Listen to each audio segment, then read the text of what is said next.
गोकुलनन्दन गोविन्द गोविन्द हरि गोविन्द गोकुलनन्दन गोविन्द नित्य निर्मल गोविन्द नीलमेघ श्याम गोविन्द पुराण पुरुष गोविन्द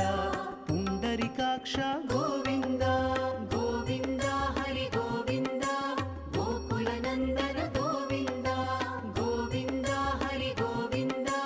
गोकुलनन्दन गोविन्द नन्दनन्दन गोविन्द नवनीत चोर